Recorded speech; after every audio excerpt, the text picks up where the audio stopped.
Olá, meus amigos, mais uma vez aqui no canal do Pregador Cristão Reformado para trazer aquelas devocionais para o nosso mútuo crescimento espiritual. Hoje, Lucas capítulo 12, versos 13 até o 21. Vamos ler? Desse ponto, um homem que estava em meio à multidão lhe falou: Mestre, ordena a meu irmão que reparta comigo a herança. Mas Jesus lhe respondeu: Homem, quem me constituiu juiz ou partidor entre vós? Então lhes recomendou: Tende cuidado e guardai-vos de toda e qualquer avareza, porque a vida de um homem não consiste na abundância dos bens que ele possui. Ele lhes proferiu uma parábola dizendo: O campo de um homem produziu com abundância. Então ele razoava consigo mesmo, dizendo: O que farei? Então pensou consigo mesmo: Bom, já sei o que farei.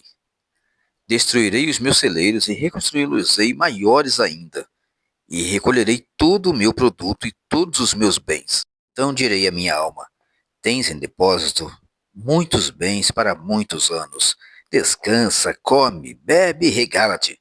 Mas Deus lhe disse: Louco, esta noite te pedirão a tua alma, e o que tens preparado, para quem será? Assim é o homem que entesoura para si mesmo, mas não é rico para com Deus. Quando nós olhamos para o texto de Lucas, nós encontramos o médico amado e amigo do apóstolo Paulo escrevendo a um homem chamado Teófilo, uma autoridade do mundo greco-romano. E também escreve Atos dos Apóstolos para esse mesmo Teófilo. Ser um gentil, ele também escreve principalmente a gentios, a pessoas que não eram de descendência judaica e estavam interessados na salvação em Jesus, e muitos já haviam se convertido. Lucas começa a escrever tudo que Jesus começou a fazer e a ensinar: seu ministério, seu amor pelas almas, seu amor pelos perdidos e, principalmente, o sacrifício pela vida dos escolhidos. Então, quando nós olhamos, Lucas mostra o Jesus que veio buscar o perdido. E o perdido não estava somente na casa de Israel. Durante o seu ensino, um homem chega para Jesus e diz: Senhor, interceda para que meu irmão reparta comigo a minha herança. Jesus prontamente se nega a fazer esse serviço. E então passa a ensinar aqueles que estão ao seu redor sobre como a avareza é prejudicial para a alma humana. Quando nós olhamos para Jesus sendo tão áspero, de primeira mão podemos pensar que ele estava sendo grosseiro com aquele homem injustamente. Porém, ele está dizendo que o seu lugar e a sua vinda, sua ocupação, não é de juiz em cargos e disputas humanas, mas ele veio para buscar o perdido. Ele veio com a missão de trazer salvação. O Verbo se fez carne não para julgar, mas sim para trazer salvação no seu sangue. E nessa parábola, quando Jesus está dizendo que não vai julgar a causa daquele homem, ele está primeiramente dizendo: olha, eu não sou juiz, procure a sinagoga, procure o templo e os sacerdotes. Eu não tenho essa função. Qualquer um que tentasse ocupar uma função que não lhe é devida, como hoje, no passado também era estelionatário, estava usurpando um cargo que não era seu. Assim, Jesus, primeiramente, diz que não tem a função pública, não foi investido de autoridade para julgar como juiz entre causas de herança. Isso deveria ser buscado nos tribunais. Por mais que ele visse em Jesus um rabino, e os rabinos geralmente davam opiniões sobre a lei de Moisés, aplicada a heranças também, mas está dizendo: olha, eu não vim para esse tipo de disputa, eu vim falar de um reino que não é deste mundo, um reino vindouro. Este mundo vai se acabar. A vida de um homem, aquilo que é mais importante, não consiste na abundância dos bens que ele possui. É só você olhar para, por exemplo, todos os ricos, os poderosos da história. Todos eles passaram. Pense no faraó que oprimiu o povo de Deus no tempo de Moisés. Onde está o faraó nesse momento? Pense em Caim, que por um momento achou que poderia ser protagonista da história, matando seu irmão. Pense em Nabucodonosor, o grande rei Nabucodonosor.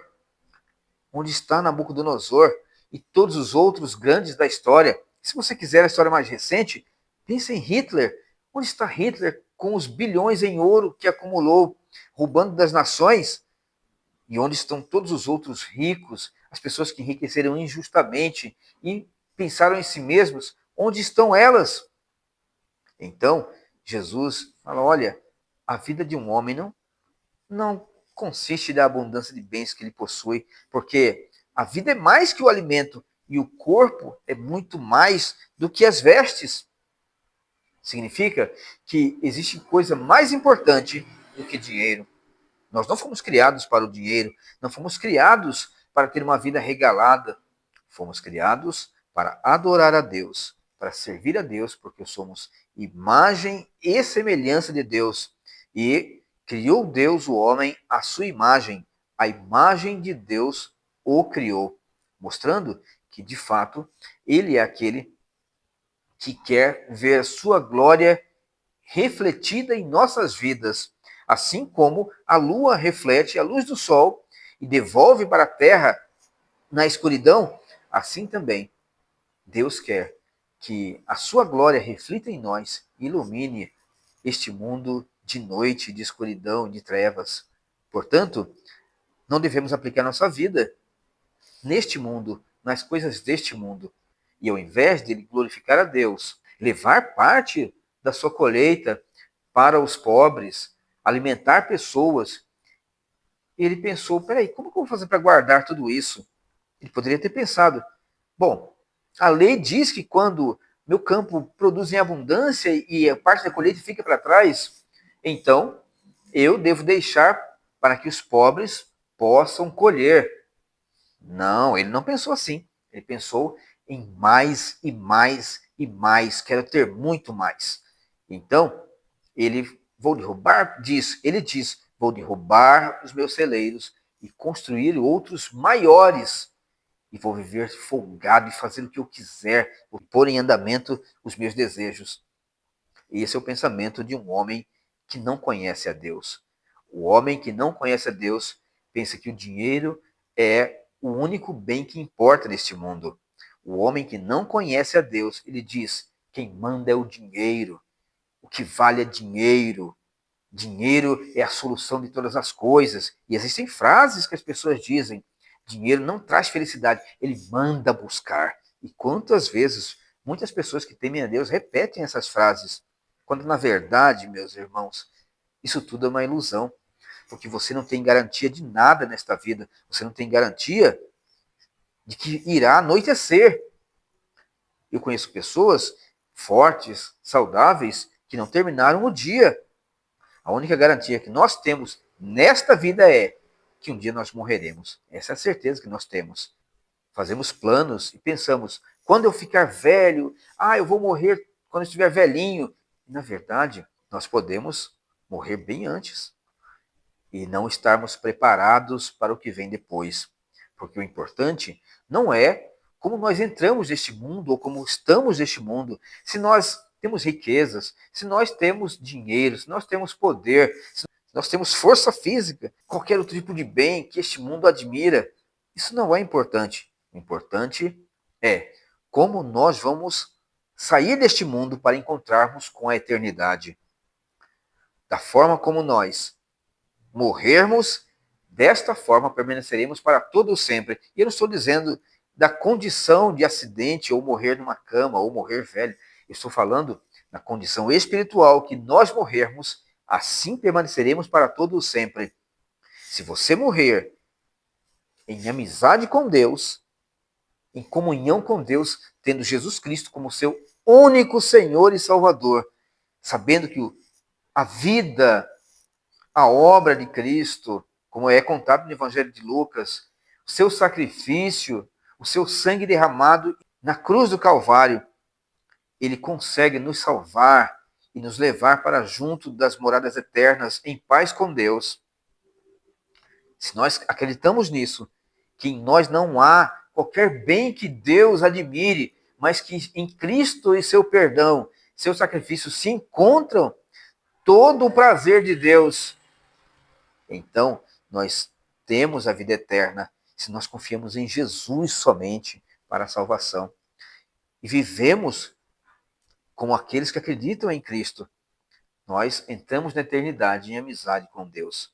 Mas se nós entramos na eternidade achando que o dinheiro é o fim de todos os nossos problemas, se que o dinheiro, a bonança, uma vida abastada é o que importa somente, aproveitando os prazeres da carne, terrenos, e achando que podemos viver só para desfrutar deste mundo como se não existisse algo além dele.